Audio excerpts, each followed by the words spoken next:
Oferecimento Deva Iveco, sempre ao seu lado.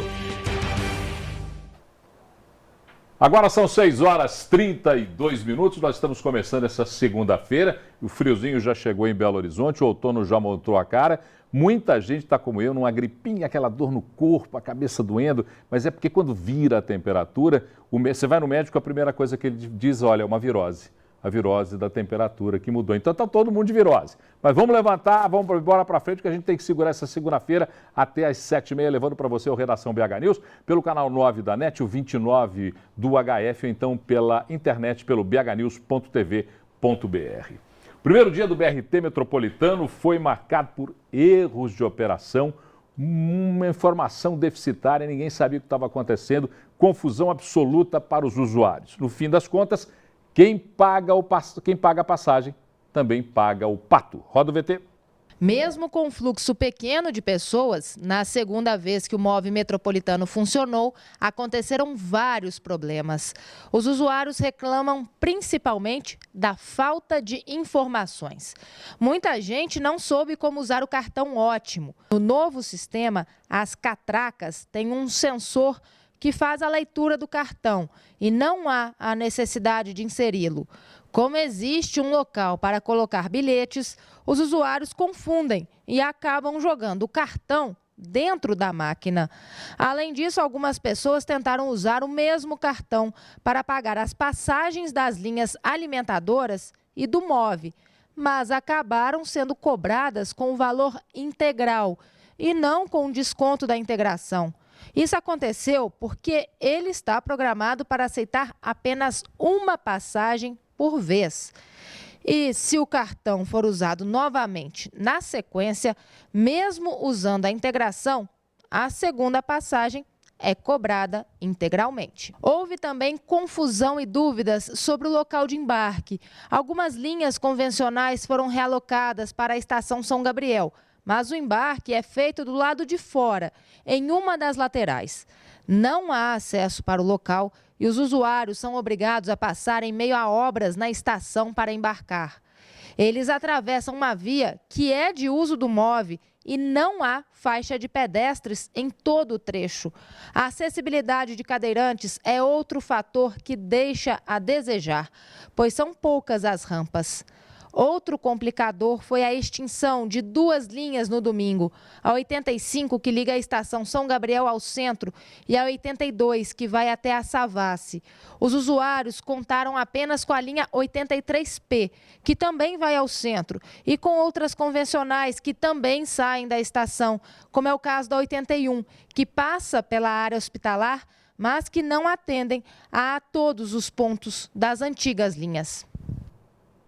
Olha, é incrível a gente tentar entender como é que vai funcionar o MOVE. Eu vou dar palpite, a gente tem que dar pitaco, o cidadão foi feito para dar pitaco, o jornalista também. Eu acho o seguinte, numa operação tão complexa como um trem metropolitano, um ônibus metropolitano, que é nova para todo mundo, cartão de integração, pessoas que não estavam acostumadas com essa operação, que saíam de Santa Luzia, Justinópolis, do Ribeiro de Abreu, de outros lugares onde você não tinha o costume, o hábito de usar um bilhete de integração. Essa operação deveria ter se iniciado no domingo e de graça. Você testa dessa forma o transporte, liberando, franqueando para que as pessoas possam usar. E aí na segunda-feira, depois de todas as contingências sanadas, discutidas, entendidas, você passa a operar com a cobrança do sistema. Essa é a minha opinião. Posso estar errado, tem técnico que sabe muito mais do que eu, mas é bom a gente dar pitaco. Só sei que foi muito confusa a operação. Teve gente que pagou 2 vezes a passagem mesmo com direito à integração e aí o usuário não fica confortável, não se sente feliz. Isso tudo dificulta o entendimento para o bom funcionamento de uma conquista do cidadão de Belo Horizonte, da região metropolitana, que é um transporte mais rápido. Pode não ser o ideal, aquilo que todo mundo queria, o trem sobre trilhos, mas é uma conquista. Temos alguma coisa que não tínhamos antes. Sempre que a gente tem uma coisa que não tem antes, a gente tem uma conquista. Pena que a conquista foi trabalhada como um remédio amargo para ser inaugurada, estreada por todos aqueles que usam o BRT, o ônibus metropolitano. Mas a realidade dos taxistas em todo o Brasil é motivo de projeto de lei na Câmara Federal. Um projeto de lei do deputado Diego Andrade, do PSD de Minas Gerais, aponta para um equívoco, aliás, no cálculo do imposto de renda da categoria. E nós vamos conversar agora com o deputado Diego Andrade, está aqui conosco. Deputado, boa noite, é um prazer poder recebê-lo aqui no Redação VH News. Deputado, primeiro, nessa sua proposta, existe uma redução da alíquota. A alíquota do imposto de renda que incide sobre o ganho dos taxistas. Exatamente, Paulo. Para entendermos um pouco melhor, como é que ela é hoje e o que é que o senhor está propondo? Pois então, a gente sabe que a carga tributária no Brasil é muito alta. E eu tenho apresentado vários projetos no intuito de reduzir essa carga tributária, principalmente para a classe trabalhadora, né? Apresentamos projetos para reduzir o tributo nos ônibus, apresentamos em diversos setores. E para o taxista também. Hoje é muito cruel, porque o taxista, nós tivemos já algumas conquistas, conseguindo emendar uma medida provisória, nós conseguimos reduzir a tributação para o caminhoneiro já, que era 40% sobre o seu faturamento. O Estado partia do pressuposto que ele tinha 40% de lucro e tributava sobre esses 40%. Nós conseguimos reduzir para 10%. Sobre esses 40% incidia a alíquota que incide para todo mundo, os Exatamente. Aí nós conseguimos reduzir isso para 10%, juntamente com a medida provisória que foi editada, um projeto que andou mais rápido.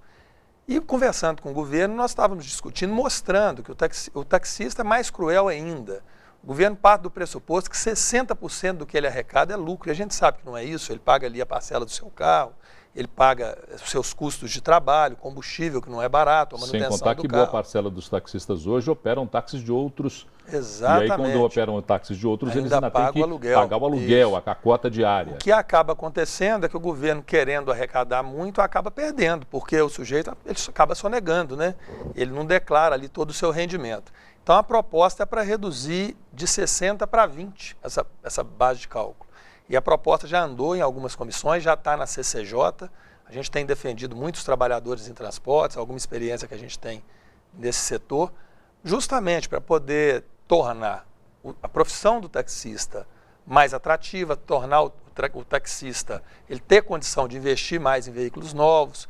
Enfim, não dá para a gente colocar uma carga tributária de 60%, achar que do que ele arrecada, 60% é lucro. Esses ajustes precisam ser feitos na legislação brasileira. Dá para se ter uma ideia de quantos taxistas hoje, ou em porcentagem, quantos estão trabalhando de forma legal nas cooperativas ou com o seu próprio táxi, e aqueles que estão na informalidade, na ilegalidade? Isso, é difícil ter esse valor exato, né? O número exato do que os taxistas declaram.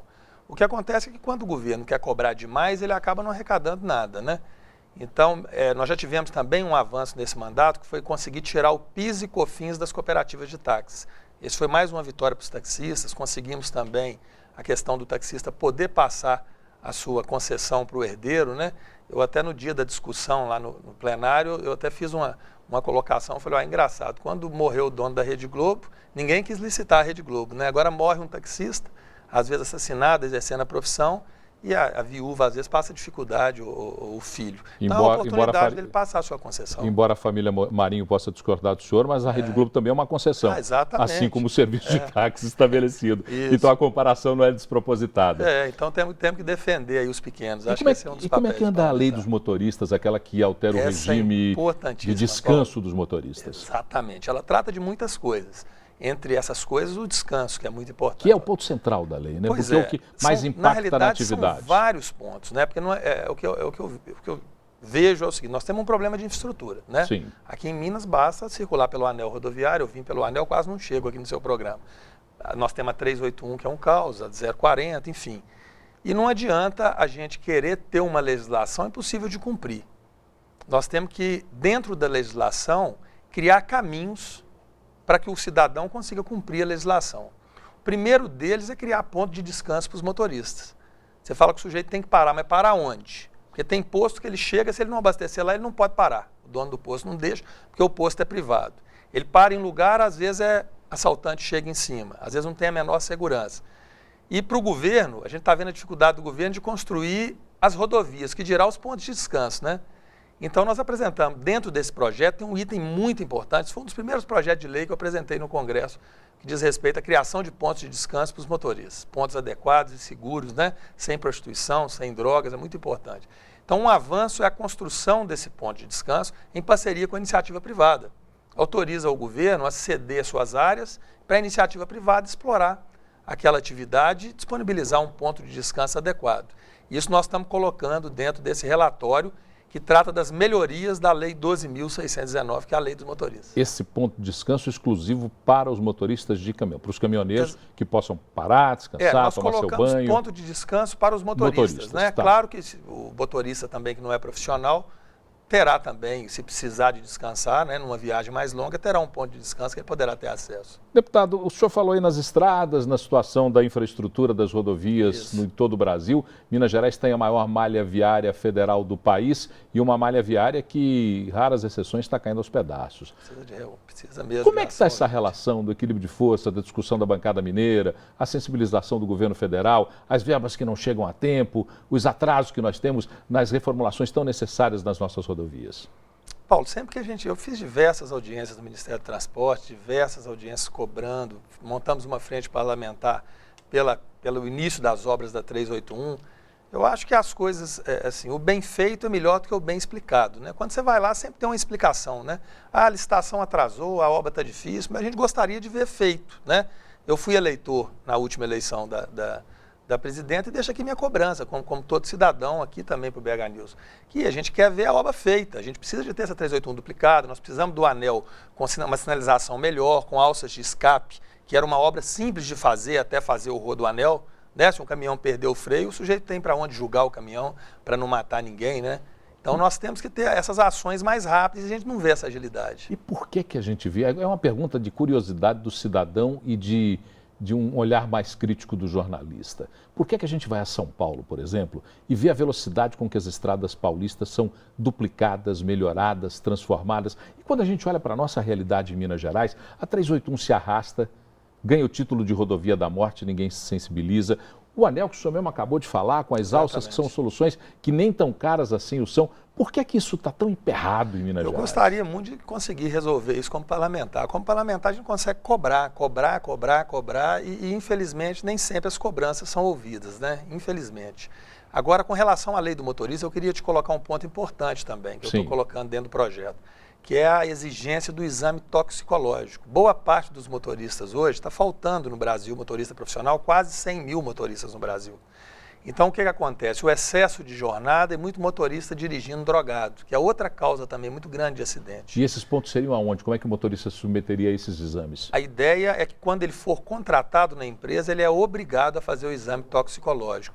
E de tempo em tempo, ele vai ser obrigado a validar esse exame. E o exame toxicológico, de ampla escala, ele pega até 6 meses, se o sujeito usou droga nos últimos 6 meses. Inclusive, eu sou a favor de colocar esse exame para todos os motoristas, viu? Porque o jovem, quando fosse tirar a carteira, se ele tivesse que fazer esse exame, ele é pequenininho, porque eu acho que todo jovem quer tirar a carteira, quer ter o carro, quer ali, né, o homem quer arrumar a namorada, quer passear. Então, se você fizer a exigência do exame toxicológico junto do exame médico, eu já acho que é um ganho para o país. E na renovação da carteira. Porque o sujeito, quando alguém oferecer a droga para ele, aquele primeiro contato com a droga, ele já pensa 2 vezes. É mais um prejuízo que eu vou ter, eu não vou poder tirar minha carteira, porque eu sou usuário de droga. Então, isso vai inibir muitos usuários de droga, eu acho que é um avanço. Mas nesse projeto de lei, nós estamos incluindo já para os motoristas profissionais, né? É uma batalha vencida, né? A gente conseguindo aprovar e tivemos um avanço semana passada, votamos já o regime de urgência, e estou eu e o deputado Jovair Arantes, do PTB de Goiânia, discutindo com ele essas questões com relação a esses últimos ajustes para a gente poder levar no plenário. Fizemos várias audiências públicas, foi criada uma comissão especial, um tema muito polêmico, né? Muita gente dá opinião. A gente tem que tentar tirar o melhor de cada opinião para a sociedade e apresentar num projeto de lei possível de ser colocado em prática. Está sendo mantido o tempo de descanso, de 11 horas, para o motorista obrigatoriamente descansar 8 horas, porém fazendo uma pequena modificação, exigindo que ele descanse no mínimo 8 horas no mesmo lugar. É um período de sono para que ele possa dormir e descansar naquele lugar, e as outras 3 horas ele pode descansar fracionado durante sua jornada de trabalho. Lembrando que nós temos aí um número muito grande de motoristas no Brasil, são 940.784 motoristas profissionais. Né? Profissionais, dos quais 780 mil são autônomos. É então, um número muito grande. Exatamente, o número que está o motorista empregado, e a lei vai tratar tanto do empregado quanto do autônomo. Então a gente acredita que colocando essas limitações, que melhorando a legislação, que favorecendo e dando ferramenta para o governo criar os pontos de espera, nós vamos diminuir os acidentes, fazendo a nossa parte no legislativo. Preciso do executivo fazer a dele e melhorar essas estradas, né, Paulo? Perfeito. Agradecer ao deputado Diego Andrade, que esteve aqui conosco, e esperando que as suas ações como deputado, principalmente nessa questão fundamental que é a da segurança dos motoristas, a gente viaja muito por aí, eu tenho medo de avião e viajo de carro. Então o senhor imagina o que é que eu vejo nas estradas e como é que a minha relação com as estradas é sempre mais preocupante. Tomara que todas essas suas iniciativas gerem sucesso, que a gente possa ter estradas mais seguras, porque afinal de contas nós estamos falando... Eu espero que sim, viu, Paulo? Eu constantemente estou rodando também pelas estradas, para rodar aí no interior de Minas, conhecer as realidades e buscar solução para os problemas. Domingo mesmo eu vinha pela 381, voltando de Nossa Senhora do Porto. Você convive aí com essa questão problemática. Eu espero que está a eleição chegando aí, que as coisas aconteçam, porque se não acontecer, o eleitor sabe mudar de opinião e sabe decidir favorável a quem ele acredita que vai dar a solução para esses problemas. Tomara que tudo dê certo, porque afinal de contas o bem mais precioso é a vida. Exatamente, e a gente tem que preservá-la. Paulo. Muito obrigado, deputado. Uma boa noite. Prazer falar com o senhor. Só um minutinho, por favor, que a gente vai agora chamar o Carlos Barroso. Entra aqui, Carlos Barroso, entra aqui pela minha esquerda. Você está à minha esquerda hoje, né? Todo dia você está aqui à direita, então hoje você está à esquerda. Sem nenhuma posição ideológica, a permanência dele no estudo é que marca isso para ele. Posição assim na diagramação aqui. Agora, o Barroso, só para a gente entender como é que fica o PMDB. O PMDB, que teve uma reunião hoje, aponta e caminha para a cisão. Essa é que é a leitura que a gente pode fazer? Não, diretamente ele não caminha para a cisão, porque houve uma reunião com 10 dos 12 integrantes da direção do partido. Dos 12, 10 apoiaram, foi unânime, a participação do PMDB na aliança com o PT. Inclusive, eu conversei com o deputado Toninho Andrade, que é presidente do partido, ele disse que foi tirado que o PMDB vai participar das caravanas do candidato do PT, Fernando Pimentel. Agora, 2 dissidentes que estão cindindo são Clésio Andrade e o deputado Leonardo Quintão. Clésio Andrade, inclusive, divulgou a nota após a reunião de que ele não tem posição. Ele não sabe ainda se apoiará ou não essa aliança com o PT. Portanto, há cisão, mas há também um caminhamento de decisão pelo partido. Para entender um pouco melhor como ficam essas questões. E o PSDB com Apolo Eringer? Olha, o Apolo está numa situação difícil, porque a grande proteção dele, como até um líder ecológico e tudo, seria a ex-ministra Marina Silva. A ex-ministra já até luteou a candidatura dele, que é a pré-candidatura dele aqui em Minas. Ela disse que tem de ficar na decisão de Eduardo Campos, que é o presidente nacional do partido, e presidenciável. O presidente regional do PSB, que é o deputado Júlio Delgado, diz que não haverá candidatura própria em Minas, que a chance é zero, que a decisão aqui já foi acordada com Aécio Neves, entre Eduardo Campos e Aécio Neves, que aqui vai haver uma eleição plebiscitária entre o candidato do PSDB, que seria Pimenta da Veiga, e o candidato do PT, Fernando Pimentel. Então parece que está difícil para o Apolo, viu? Cena política de hoje tem Marcos Pestana, que é o presidente estadual do PSDB e que conversará com você. Sim, inclusive nós vamos saber como é que está a situação do PSDB, se a chapa está sendo organizada realmente para sair agora em maio. Faltam os candidatos ao Senado, que seria Antônio Anastasia, e o candidato a vice, que seria o presidente da Assembleia, Diniz Pinheiro. E se a candidatura de Pimenta da Veiga está estável depois de um período de turbulência. É o que nós vamos saber hoje no Cena Política, como está ao lado da candidatura do governo. E Lula em atrito com o Supremo. A declaração do presidente Lula chamou a atenção. Ele disse que o mensalão foi um julgamento 80% político e somente 20% jurídico. O que é que indica essa fala do ex-presidente Lula? Olha, isso indica que o volta Lula candidato para presidente forte nessa segunda-feira. Não é só esse fato de ele falar sobre o mensalão. Durante os últimos 10 anos, ele tentou escapar do mensalão. E agora ele deu essa declaração, já assumindo que o mensalão foi político, uma conversa de candidato. E não é só isso. Inclusive, o ministro do Supremo, Marco Aurélio Mello, falou que essa fala dele é coisa de louco. Mas Lula, acho que não é tão bobo assim não, né? Não é tão louco assim não. Se arriscou muito e não convém. Não é do feitio do presidente Lula arriscar tanto assim. Hoje a bancada federal do PR decidiu pelo apoio ao PT, ao governo do PT, mas pediu, queremos que o candidato seja Lula.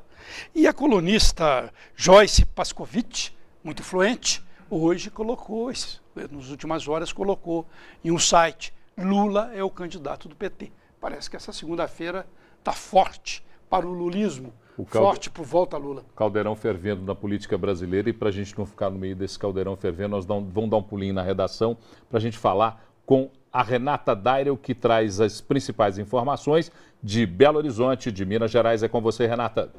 Boa noite, Paulo. Boa noite a todos. Paulo, tá meio friozinho. Essa noite foi bem fria, né? Foi a madrugada mais fria do ano aqui em Belo Horizonte, 12 graus.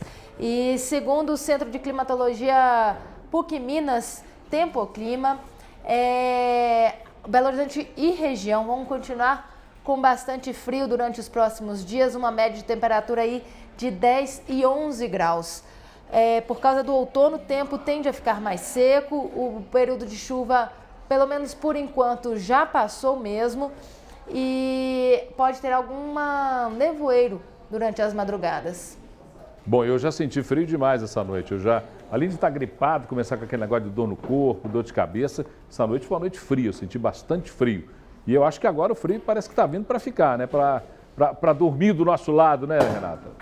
Pode tirar o edredom do armário, porque vai começar a usar bastante agora.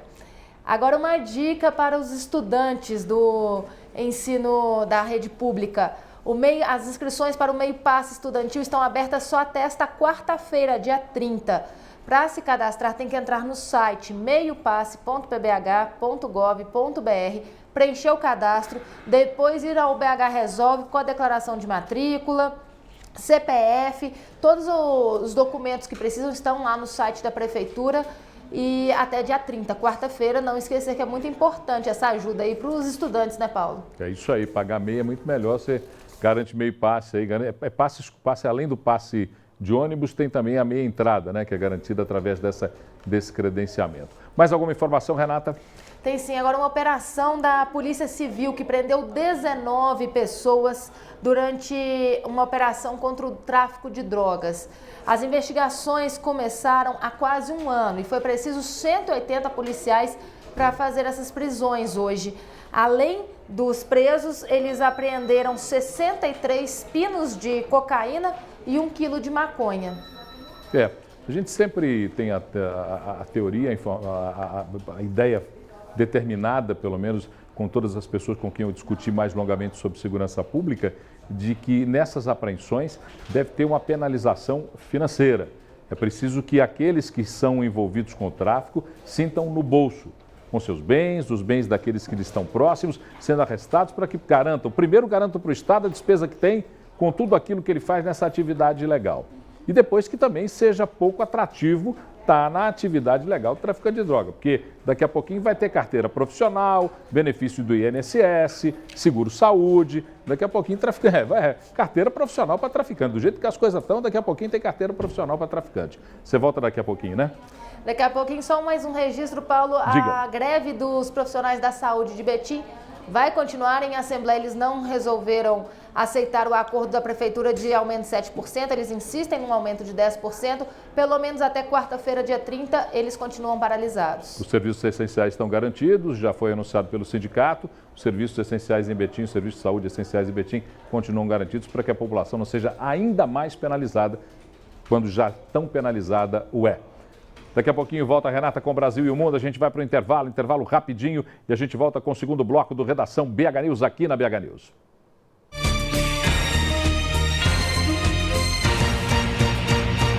Oferecimento Deva Iveco, sempre ao seu lado.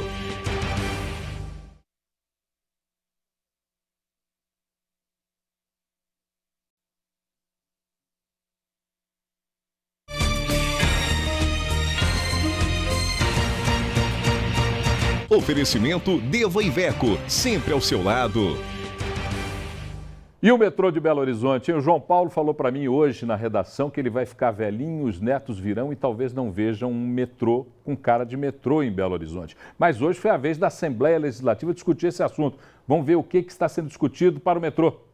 Uma audiência pública realizada na tarde de hoje reuniu representantes da Prefeitura de Belo Horizonte, Secretaria de Estado de Transportes, CBTU, BH Trans, Sindicato e Federação dos Metroviários, CUT e IAB. O tema do encontro foi o esclarecimento do cronograma das obras de ampliação do metrô da capital. Para o deputado Carlos Lamarque, autor do requerimento que deu origem à audiência, a população precisa saber qual o projeto que será implantado e que recursos serão utilizados. Em janeiro deste ano, a presidente Dilma garantiu a liberação de recursos para a construção das linhas 2 e 3 do metrô, num total de 2 bilhões de reais. Na mesma época, a Prefeitura de Belo Horizonte garantiu a liberação do projeto executivo da obra e anunciou a licitação para o meio do ano. Após o início das obras, o metrô de Belo Horizonte, que seria integrado com Contagem, município da região metropolitana, deixaria de ser administrado pela CBTU e passaria para o controle de uma empresa a ser criada, a Metrominas, por meio de uma parceria público-privada. Ele foi o autor do requerimento que provocou essa audiência pública. Está conosco aqui no estúdio o deputado estadual Paulo Lamarque, do PT. Boa noite, deputado Paulo Lamarque. É um prazer recebê-lo aqui no Redação BH News. Boa noite, o prazer é todo meu. Uma satisfação estar aqui, né? Saudar você, Paulo, saudar todos os telespectadores da BH News. Olha, nós estamos conversando aqui antes e o senhor disse que na audiência o senhor falou que o metrô de Belo Horizonte caía na esparrela das lendas urbanas, a Loura do Bonfim, o Capeta do Vilarinho e o metrô de Belo Horizonte. É verdade, é verdade. É triste, é engraçado, mas é triste, né? Nós estamos rindo para não chorar. Agora, ao final dessa audiência pública, nós podemos dizer que tem algo de novo para o metrô da capital? Olha, a grande questão é que houve um contingenciamento de recurso, ou seja, o dinheiro não estava chegando. Nesse momento existe um recurso liberado e estão sendo feitos os projetos que hoje só existe a liberação de recurso com projeto executivo. Então, a expectativa é que ainda no primeiro semestre nós tenhamos a entrega dos projetos executivos e talvez já o início dos processos licitatórios do início das obras. É porque o projeto executivo, de acordo com as informações da Prefeitura no final do ano passado, eles seriam entregues até o final de janeiro, início de fevereiro desse ano, para que em maio pudessem começar os processos de licitação. Isso não aconteceu até agora. Existe a previsão de que isso aconteça ainda no decorrer do primeiro semestre. E a nossa expectativa, depois de tanta espera, é que sejam projetos coerentes que venham, de fato, ajudar a reduzir esse problema da imobilidade urbana que a gente vivencia em Belo Horizonte, né? Gastei 30 minutos da Assembleia até aqui, no Alto da Raja. Isso é comum para quem vem aqui para o Alto da Raja, é comum enfrentar esse trânsito nesse volume de tempo, horário e volume de carros na rua. Mas com relação à liberação das verbas federais, essa liberação já está garantida, tudo acertado, basta que Estado e município façam a sua parte, é isso? O que foi posto nessa audiência pública, e teremos uma segunda audiência pública com a participação do secretário nacional do PAC, né, esses recursos que estão vindo para Belo Horizonte são originados de 2 programas de aceleramento do crescimento, que é o PAC Grandes Cidades, que a maior parte do recurso vem pelo PAC Grandes Cidades, e as expansões mais recentes que foram anunciadas pela presidenta Dilma vêm do PAC, do chamado PAC 50, que é um programa de extensão. Então, são recursos garantidos desde que existam os projetos executivos, né? Ou seja, conseguindo concluir a fase de projetos, os recursos já estão garantidos para o início das obras. Uma outra previsão é que assim que as obras estejam concluídas, a CBTU se retira da operação do metrô e é criada a Metrominas, uma companhia que tem caráter metropolitano e que passaria a administrar esse tipo de transporte. Falou sobre a Metrominas nessa audiência? Falou-se muito. Lamentavelmente, nós não contamos com a presença da Metrominas. Foi convidada, mas alegou que não tinha condições de comparecer. Inclusive, usando a ferramenta institucional da Assembleia, nós aprovamos a convocação do diretor-presidente da Metrominas, né, porque nós entendemos que o servidor estadual ele tem a obrigação de comparecer quando chamado na Assembleia. A Metrominas se recusou a fazê-lo, mas na próxima audiência estará presente, inclusive para esclarecer, uma vez que essa empresa ela tem um caráter misto, ela congrega Estado e município de Belo Horizonte e há a expectativa da criação de uma PPP. O modelo defendido hoje é uma PPP, ou seja, a entrada de recursos privados para se somar aos recursos públicos, né, principalmente o recurso federal, e a partir daí haveria uma substituição da CBTU, que é a empresa federal, por essa Metrominas, que vai ter o controle do Estado, da Prefeitura, além de um parceiro privado que vai ter uma participação importante. Mas isso é muito polêmico. Os metroviários são contra. Então, existem ainda muitas dúvidas. Por exemplo, no metrô de São Paulo, tem a linha 4, que é uma linha por PPP, onde você, mesmo que os passageiros não usem, existe uma taxa mínima que o governo tem que pagar. Então, isso são questões ainda polêmicas, né, qual será o modelo de PPP que vai se propor para o metrô de Belo Horizonte. Então, além da dificuldade da construção do metrô, existe ainda alguma polêmica em torno de como vai ser a modelagem administrativa, né, do tipo de gestão que vai ter o metrô de Belo Horizonte. E uma das discussões quando se fala em metrô, quando se fala em transporte urbano, coletivo, uma das grandes discussões é ampliar qualquer decisão que se tome na capital para a região metropolitana. No caso do metrô, fala-se muito claramente do envolvimento de Contagem como um dos municípios beneficiados pela expansão do metrô. Conversou sobre isso, Contagem participou da discussão, Contagem está privilegiada nessa discussão? Olha, existe uma estação prevista logo na primeira etapa da expansão do metrô, que é a estação Novo Eldorado, que é dentro do município de Contagem. Para além disso, o que existe é a expectativa de retomada dos trens subúrbio, né, que vão fazer a ligação até Betim. Na realidade, o subúrbio foi interrompido, garantiu-se que daí a 2 anos no máximo haveria o metrô até Betim e já vão 20 anos, tiramos o subúrbio da região metropolitana e agora a solução que se apresenta como mais viável, mais rápida nesse momento, é o retorno do subúrbio, né, pelo menos para fazer um atendimento mais imediato ao município de Betim. Das grandes capitais do Brasil, Belo Horizonte é uma das únicas, se não me engano, a única que não se utiliza do transporte por trem para os subúrbios ou para as cidades das regiões da região metropolitana de cada uma delas. É surpreendente que nós temos os trilhos, nós temos o que é mais caro, que é a parte física, preparada para receber material rodante. E abrimos mão disso, é algo incompreensível.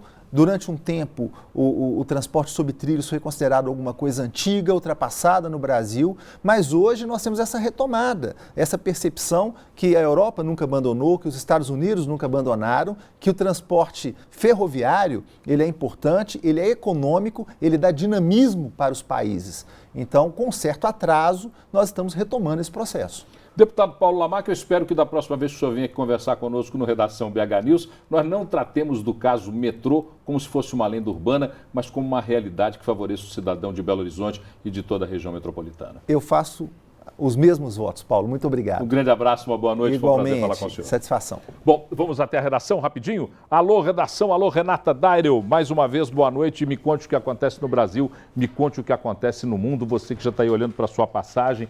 Amanhã, não, depois de amanhã, dia 29, ela vai para os Estados Unidos, já está olhando a passagem dela e falando, meu Deus, está na hora de eu viajar. Conte o que acontece no Brasil, conte o que acontece no mundo, Renata. Paulo, é um dado muito preocupante aqui no Brasil. Em 10 anos, o número de mortes relacionadas à obesidade aumentou 196%. Em 2001 foram 808 mortes. Em 2011, o último dado disponível, foram 2.390 mortes. O levantamento é inédito e foi divulgado hoje pelo DataSUS.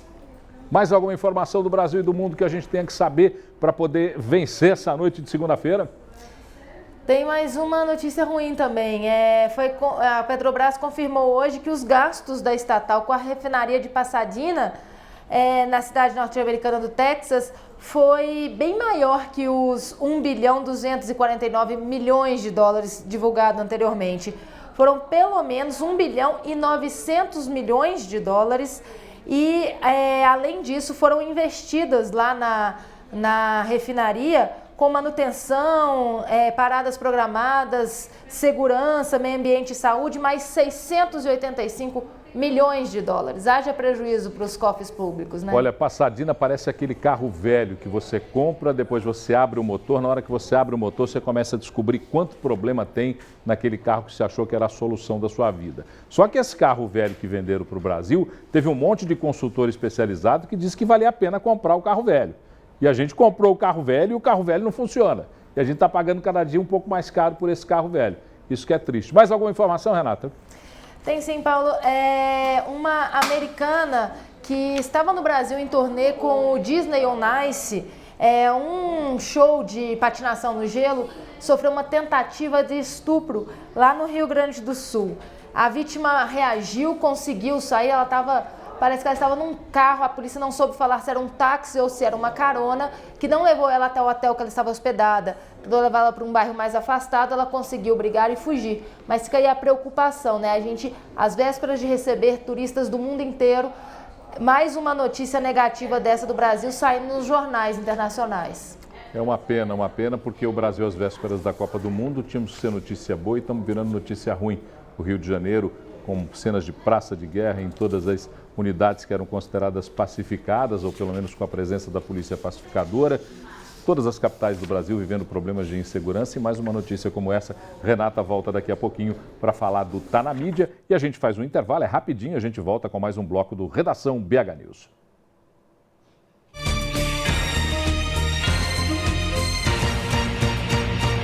Oferecimento Deva Iveco, sempre ao seu lado. Ana Carolina e Feliciano, é isso? Ah, não, tá certo, tem o VT estacionamentos depois da Ana Carolina. Não, ok, entendi.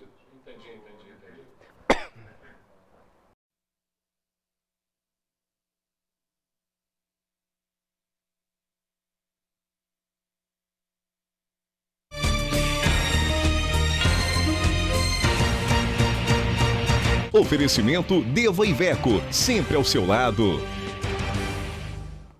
O jornal O Tempo soltou um mapa da situação das ruas e dos moradores de rua de Belo Horizonte. Nélio Souto, no seu olhar urbano, prestou atenção no mapa e reproduz para a gente aquilo que viu. É com você, Nélio.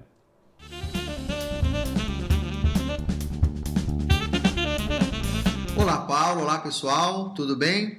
Bom, o Olhar Urbano de hoje vai falar sobre o aumento da população de rua de Belo Horizonte. Eu já estava ansioso, pela publicação desse censo, dessa pesquisa, porque a gente que anda pelas ruas de Belo Horizonte, a gente nota, que aparentemente a população de rua tem aumentado, mas a gente se pergunta, será que realmente aumentou? Será que não é impressão nossa?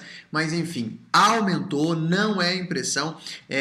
Só para a gente ter uma noção, a pesquisa tomou como referência o ano de 2006 até 2014, e nesse período houve um aumento de 52% do número de pessoas que hoje vivem nas ruas da capital. E alguns dados, alguns números são bastante interessantes, como por exemplo, olha só, 94% dessas pessoas que hoje estão nas ruas de Belo Horizonte, dizem que querem sair das ruas, que querem abandonar essa vida, que querem uma oportunidade, e 52% dessas pessoas dizem que foram parar nas ruas por conta de algum tipo de briga familiar. Olha que informação importante. Tem também alguns outros dados aqui bem importantes, bem interessantes, que 44% dessas pessoas estão nas ruas por conta de drogas, principalmente álcool, e drogas de uma forma geral, e 36% dizem que estão nas ruas por não terem emprego. Então, são 52% por conta de brigas familiares, 44% por causa de drogas, principalmente o álcool, 36% por conta do desemprego. 87% das pessoas que vivem nas ruas são homens e apenas 13% são mulheres. Uma outra informação para a gente fechar, 79% dessas pessoas se declaram pardos ou negros. Bom, esse foi o assunto do nosso Olhar Urbano de hoje. É um perfil aí da população de rua de Belo Horizonte que cresceu de 2006 para cá cerca de 52%. É um dado assustador, hein? Vamos lá cobrar aí das autoridades, né? Trazer o assunto para discussão, como a gente sempre faz. Esse é o nosso papel aqui no Olhar Urbano, ok? Paulo, grande abraço, uma ótima semana aí para todos nós. Nos vemos amanhã. Tchau.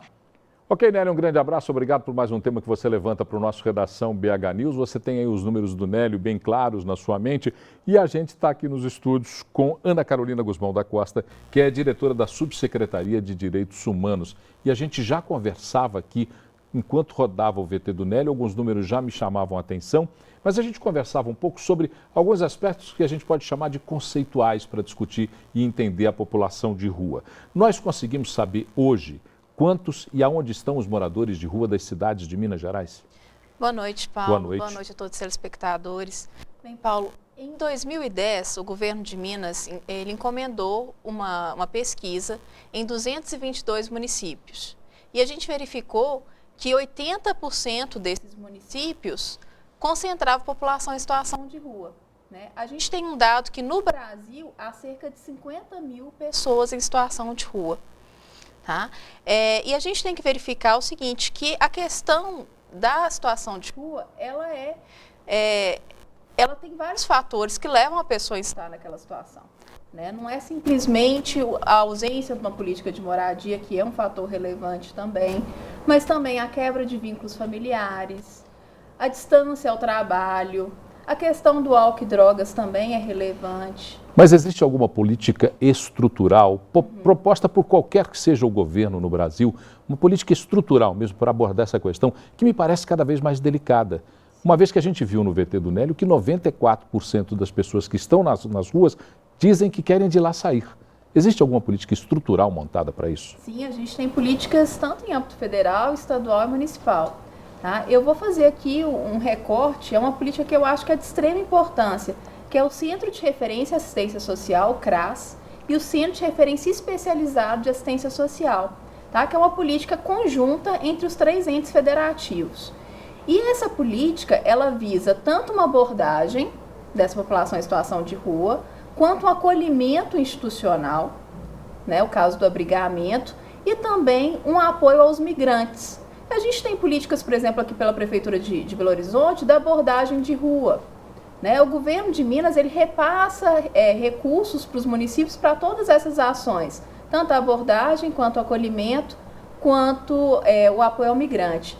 E eu represento, Paulo, um programa que se chama Escritório de Direitos Humanos, em que a gente presta assessoria jurídica às pessoas que se sentem violadas. E é cada vez mais frequente a população em situação de rua nos procurar, solicitando informações com relação aos seus direitos e denunciando também violações de direitos humanos.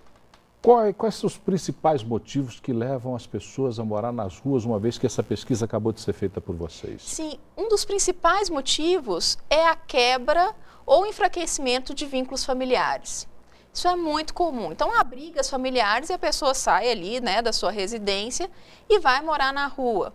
A gente, claro, tem também que verificar a questão do uso e o abuso de álcool e outras drogas é muito frequente. Agora, é interessante a gente verificar, Paulo, que não é diferente o índice da população em situação de rua que usa álcool e da população que não está em situação de rua que usa álcool. É a mesma matriz para os dois lados. Exatamente. Né? Uhum.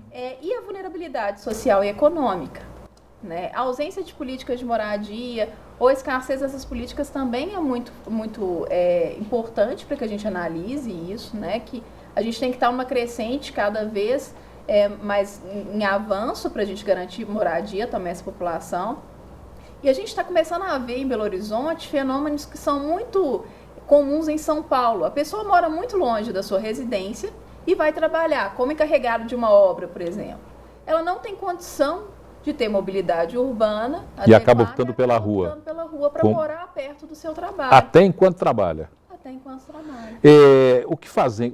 Primeiro, para a gente não ter nenhum viés de hipocrisia na nossa conversa, é claro que o cidadão comum, quando se depara com um morador de rua, ele tem a pena, a dó, mas tem também a estranheza pelo fato de estar ali, morando na rua, um cidadão como ele, e às vezes raras vezes a gente consegue compreender bem essa situação, até porque nós não estamos lá percebendo, vivendo, conversando. O morador de rua é apenas uma questão de determinação política ou tem alguma coisa que deve ser feita além disso para que a sociedade tenha um entendimento dessa questão? Porque a sociedade, na maioria das vezes, não compreende muito bem essa questão. O ser humano é um ser complexo, né? Então, todas as questões humanas, elas têm vários determinantes ali para aquela questão da situação de rua. Então, é preciso uma análise política, óbvio, né, de concessão de política de moradia, por exemplo, mas é também preciso uma atenção psicossocial a esse agente, para fortalecimento de vínculos familiares. Muitas vezes a população, grande parcela dela também, está em sofrimento mental. Muitas vezes é preciso encaminhar políticas de saúde, né? Tanto para casos de sofrimento mental decorrentes do uso e abuso de álcool e drogas, quanto para outros casos. É necessário também a gente verificar uma questão cultural. A rua tem uma liberdade, né? E muitas vezes a pessoa opta por essa liberdade, né? A rua, ela tem uma dinâmica diferente da dinâmica que a gente diz convencional, né? E algumas pessoas não vão se adequar a essa dinâmica convencional. Vou agradecer a Ana Carolina Guzmão da Costa, que é diretora da Subsecretaria de Direitos Humanos, que nos deu o prazer dessa conversa aqui no Redação BH News. Espero que você possa vir mais vezes para a gente continuar compreendendo essa questão e espero que a gente possa ter contribuído para que o espectador potencialize essa nossa discussão na sua casa, na rua, no seu local de trabalho, para entender um pouquinho melhor essa questão que sempre é muito importante, que às vezes a gente passa por cima, faz questão de nem olhar para aquilo que está acontecendo e dar as costas para esse problema, que é um problema nosso, um problema da nossa sociedade. Muito obrigado. Eu agradeço o convite, foi um prazer. Obrigado. Olha, há quem diga que estacionar um carro em Nova York é mais barato que estacionar um carro em Belo Horizonte. Estou falando sério. Os preços são altos, a oferta é pequena e nós vamos assistir um VT para entender um pouco mais sobre esse assunto. Estacionar em Belo Horizonte está cada vez mais caro.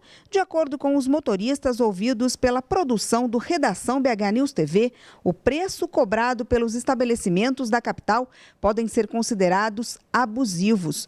Os valores chegam a variar até 500%, como foi o caso da fração de 15 minutos, que pode custar de R$ 1 a R$ 6.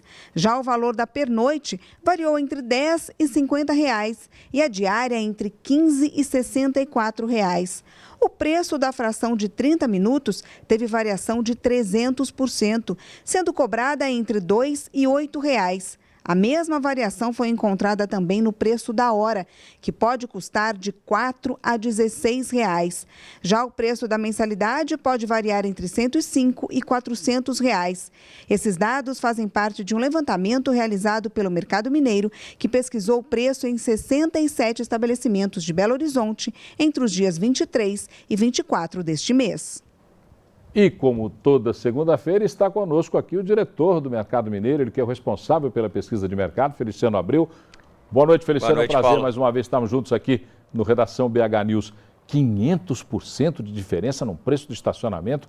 Eu não quero mais andar de carro nessa cidade, não. Pois é, 500%, Paulo. Fizemos um levantamento, mais esse acompanhamento de preço, e é de se assustar. Todas as vezes que a gente faz o levantamento, a gente separa, principalmente o aeroporto, o centro da cidade, Zona Sul, né, os bairros e também a rodoviária para fazer essa comparação. Agora, até os hotéis têm diferenças de preço também significativas, então é necessário o consumidor ter muita atenção. Para você ter uma ideia, hoje, como foi citado na matéria, uma fração de 15 minutos custa de R$ 1 até R$ 6, né? Uma diferença aí de 500%, foi a maior diferença da pesquisa. Isso dá por quê? Hoje os estacionamentos estão muito mais atentos a essas frações menores, né? Principalmente pela métrica. Se você ficar 16 minutos, por exemplo, você está pagando meia hora, já pagou aí meia hora, usou 16 minutos, ou seja, esses 14 minutos que sobram, muitas vezes ali você saiu, entrou outro carro no seu lugar. O estacionamento já está ganhando. Por isso que a gente tende a ter uma variação maior nessa fração de 15 minutos. E quando a gente tem a hora, por exemplo, né, nós temos aí custando de R$ 4,00 a R$ 16,00, Paulo, a gente vê que as pessoas focam mais na hora e esquecem das frações que acabam somando aí no final das contas. Qual que é o lugar mais caro para se estacionar em Belo Horizonte? Sem dúvida nenhuma, no centro da cidade tem ali uma concentração muito grande de estacionamentos, uma demanda também muito forte, mas a gente tende ali a ter, principalmente em pontos estratégicos perto da rodoviária, preços altíssimos e exorbitantes pela falta de espaço, né? Você é economista e lida com a pesquisa, mas a pesquisa tem que fomentar também a discussão. Já se discute em Belo Horizonte mudar a forma de cobrança, mudar a forma de entendimento dessa taxação, como você mesmo disse, cruel. Eu pago 15 minutos ou 16 minutos, mas estou pagando meia hora, tem 14 minutos de crédito ali para o estacionamento que ele não me devolve. Exatamente, Paulo. Eu já conversei com alguns políticos, inclusive, para tentar reduzir essa fração, né, de 15 minutos para 5 minutos pelo menos. Porque se você ficar 6 minutos, você paga somente 4 minutos a mais. A sensação que o consumidor tem hoje quando está no estacionamento é do taxímetro ligado. Se ele vê uma fila, inclusive, para pagar, ele fica desesperado, porque sabe que ali ele está pagando até para esperar. Então, realmente fica complicada essa fração grande. Agora, não adianta, muitas vezes, a gente vê esse estacionamento e fala, não dá para fazer. Dá sim. A gente tem que mudar o hábito porque hoje prejudica muito o consumidor. Vou te dar outro exemplo muito claro. As mensalidades hoje têm uma variação significativa, mas são pouquíssimos estacionamentos que aceitam os mensalistas. Por quê? Porque eles querem que você circule muito no estacionamento. O mensalista gera, entre aspas, um certo prejuízo para o estacionamento. Cobrando até R$ 400 ainda gera prejuízo. Por quê? Você fica lá parado, o seu carro ocupa um espaço e você paga uma mensalidade apenas. No centro, a gente nota que a necessidade de circulação, entre aspas, da mercadoria, que seria o carro, é muito melhor, né, para o bolso do dono do estacionamento. E R$ 400 é quase metade, às vezes, da prestação de um carro. De um carro. Tem que somar ainda PVA, gasolina, manutenção. É um absurdo. Por isso que está difícil, Paulo. Absurdo. E os preços aumentando. Segunda-feira tem 7%. mais? Então vamos sim. Estamos de volta na segunda-feira? Se Deus quiser. Então, segunda-feira estamos de volta. Um grande abraço. Um grande abraço. Vamos para o intervalo, a gente volta já já com o último bloco do Redação BH News aqui na BH News.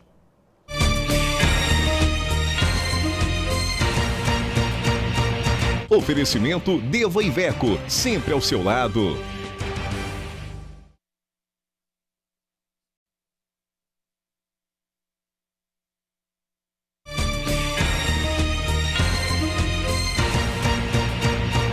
Oferecimento Deva Iveco, sempre ao seu lado. De volta no Redação BH News para a gente falar de esportes. Daqui a pouco a gente fala no Tá Na Mídia, depois a gente fecha com o Na Night. A gente fala de esportes, a taça do mundo é nossa, mais do que é nossa, está em Belo Horizonte. Espero que com segurança, né? Não aconteça o que aconteceu em 83, ninguém derreta essa taça, pelo amor de Deus. Primeira preocupação é essa. Bem lembrado pelo Bruno, ninguém vai se atrever a derreter essa taça, não. Já chega o Rio de Janeiro que derreteu a taça. Depois que informaram os valores, 18 quilates, um troféu de 36 centímetros. Olha ele aí. Aí é o troféu bonito. Está sendo exposto lá no Shopping Del Rey. Shopping Del Rey. É. O João prefere dizer assim, num shopping da capital, mas é o Shopping Del Rey. Está lá, falar, quem quiser vai direto. lá e ver a taça do mundo. Bonito o troféu, né? Bonito troféu, e desejado e cobiçado. Agora vamos falar sobre o Campeonato Brasileiro. Bom, o Cruzeiro teve um empate com sabor de derrota. E o Galo teve uma derrota com sabor de desastre. Esse aqui é o negócio. Técnico novo, tentando conhecer os jogadores, né? Infelizmente, aí passamos o primeiro jogo do Cruzeiro, que jogou lá no Uberlândia, um campo horrível, um jogo xoxo, pode-se dizer assim, um jogo xoxo. E o Cruzeiro, no finalzinho, toma um gol do Antônio Carlos, depois de uma bela cobrança de falta do Júlio Batista. Estava ganhando bem esse jogo, né? Porque não jogou para ganhar os 3 pontos. Levou o empate no finalzinho. E esse jogo lá na Arena do Grêmio, com o time reserva do Grêmio, o Atlético não conseguiu se impor. Teve um jogador a mais durante quase o segundo tempo todo, e mesmo assim fez um gol só no finalzinho com o Fernandinho. Essa atrasada desse menino do Alex é genial, Silva, hein? Genial. Infelizmente, né? A gente torce para os garotos da base. Passe de primeira que ele deu ali. Deu o Lucas Coelho, fez o gol do Grêmio. Passe e aí, de primeira. a única jogada do Atlético que deu resultado. O único chute a gol do Atlético, né? Difícil, né? Jogar com o time reserva do Grêmio, fazer apenas isso. Preocupa um pouco para o jogo de quinta-feira, no dia 1º de maio. Eu inverti a ordem porque nós vamos falar agora do único time de Minas Gerais que está dando alegria para a torcida. É líder do campeonato na Série B. É o América Futebol Clube, Bruno. São 2 rodadas, mas é líder. O América se impôs bem lá no Independência no sábado.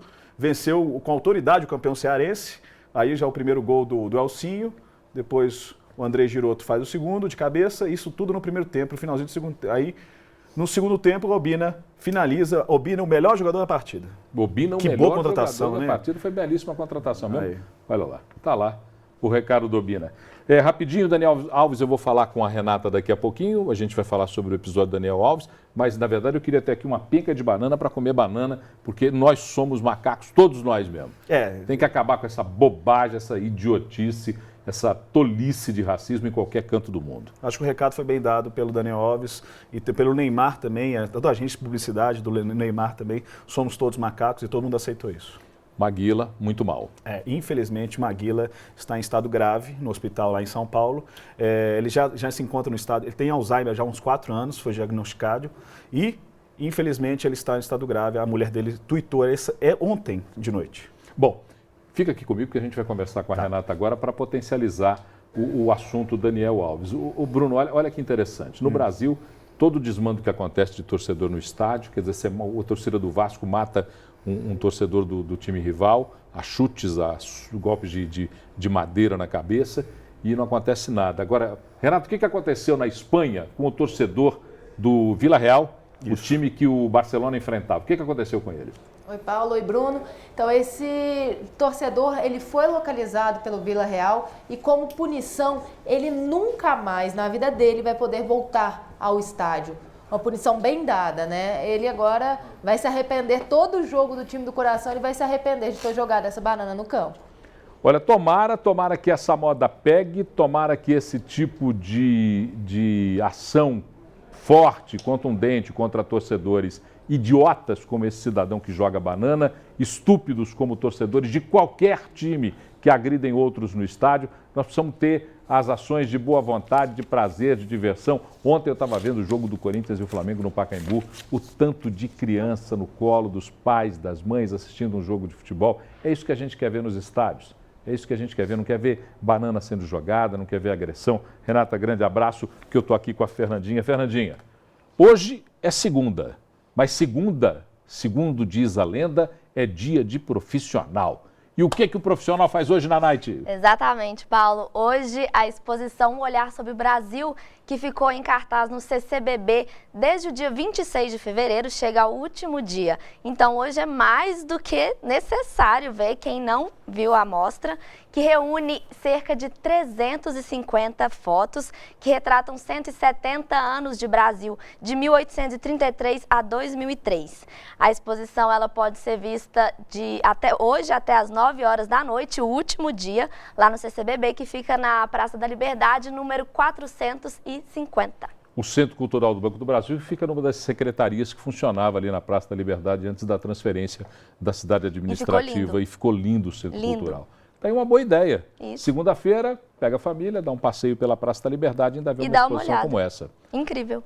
Perfeito, Fernandinha. Até amanhã. Ótima noite para você, até amanhã. Olha, nós estamos indo embora, voltamos amanhã, 6h30, com mais um Redação BH News. Amanhã eu espero que a gente volte com um pouco menos de gripe, para poder ficar um pouco mais ligado, porque eu vou te contar uma coisa, o corpo fica todo doendo. A cabeça eu tenho a sensação de que eu estou com um capacete de astronauta. Mas amanhã eu recupero. Grande abraço, muito obrigado pela sua companhia. A sua companhia que faz a diferença, por isso que a gente vem aqui todo dia. Tchau, até amanhã.